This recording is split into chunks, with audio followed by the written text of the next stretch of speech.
मजदूरों के आलमी दिन के मौके पर चिनियोट में भी रैली निकाली गई और मजदूरों के साथ इजहार यकजहती की गई। मजीद बता रहे हैं हमारे नुमाइंदे वसीम दरानी। मजीद क्या तफसीलात हैं? आज बिल्कुल मुल्क भर की तरह चिनियोट में भी जो है मज़दूरों का आलमी दिन जो है जोश व खरोश के साथ मनाया जा रहा है।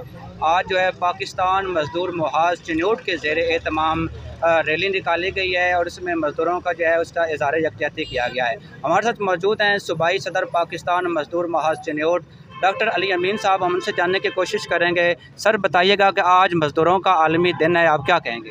मैं वज़ीर-ए-आज़म साहब से और फील्ड मार्शल साहब से ये रिक्वेस्ट करूँगा कि गुज़श्ता एक साल में पाकिस्तान की दुनिया भर में इतनी इज़्ज़त बनी है कि 1000 गुना ज़्यादा इज़्ज़त बनी है। हम अपना सर फ़ख्र से बुलंद करके कह सकते हैं हम पाकिस्तानी हैं।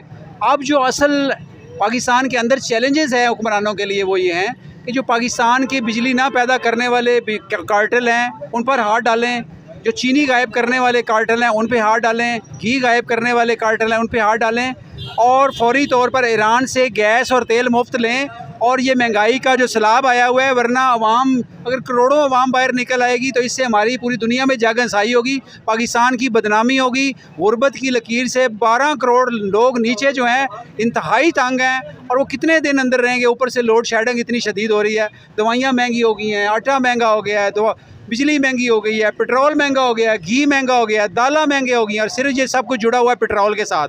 फौरी तौर पर ईरान से आप तेल लें, गैस लें और अब इसका जो ताकि असमराज जो हैं अवाम तक पहुँच सकें। हाँ जी बिल्कुल, जैसी आपने सदर पाकिस्तान मज़दूर मुहाज़ डॉक्टर अमीन की बात सुनी, उनका यही कहना है कि सदर साहब की और जो वज़ीर-ए-आज़म पाकिस्तान है उनकी जानिब से जो पूरी दुनिया में पजीराई हुई है, इसी तरह अगर वो गरीब आवाम जो है जो मुतवस्सित तबका है उनके पर गौर किया जाए तो उनकी वजह से जो है इनकी मज़ीद इज़्ज़त में जो है इजाफ़ा हो सकता है। जी।